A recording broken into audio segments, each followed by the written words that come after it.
السلام عليك يا أبا عبد الله السلام عليك يا ابن رسول الله بسم اللہ الرحمن الرحیم۔ ماہ رمضان کے 18ویں دن کے روزے کی دعا۔ اللہم نبحنی فیہ لبرکات اسحارہ ونور فیہ قلبی بضیاء انوارہ وخذ بکل اعضائی الى اطباء اثارہ بنورک یا منور قلوب العارفین۔ آج کے دن کی دعا کا ثواب کہ اس کی تلاوت کرنے والے کو 1000 انبیاء کے اجر و ثواب کے برابر ثواب دیا جائے گا۔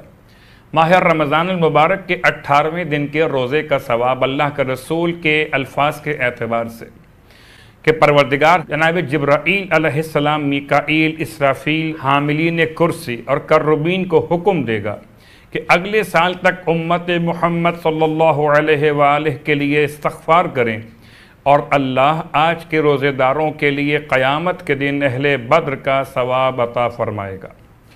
ماہ رمضان المبارک کے حوالے سے روزوں کے مسائل کہتے ہیں کہ انسان اگر ماہ رمضان میں سفر اختیار کرے تو کیا یہ جائز ہے؟ جواب جی ہاں، ماہ رمضان میں سفر اختیار کرنے کی اجازت، لیکن اگر یہ سفر روزوں سے بچنے کے لیے ہو تو پھر یہ سفر مکروہ ہے۔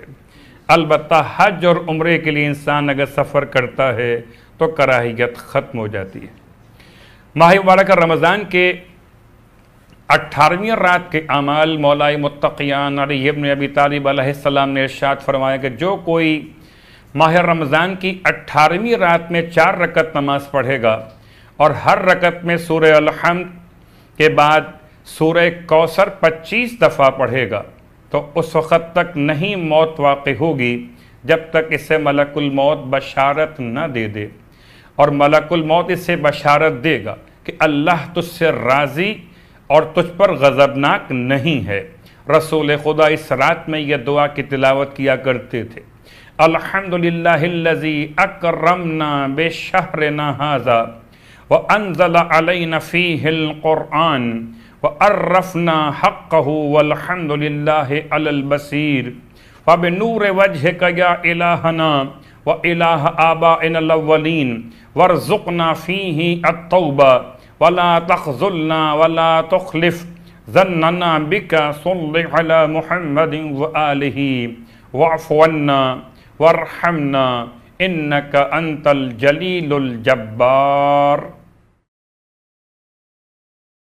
سورہ تبت یدا ابی لہب، جس کی نظر کمزور ہو تو وہ روزانہ نماز فجر کے بعد سورہ تبت کی تلاوت کیا کرے، اس کی برکت سے اس کی نگاہیں تیز ہو جائیں گی۔ پروردگار سے التماس کہ خدا ہم کو ماہ مبارک رمضان کی دعا اور ماہ مبارک رمضان کے تلاوت قرآن کا شوق عطا فرمائے۔ والسلام علیکم ورحمۃ اللہ وبرکاتہ۔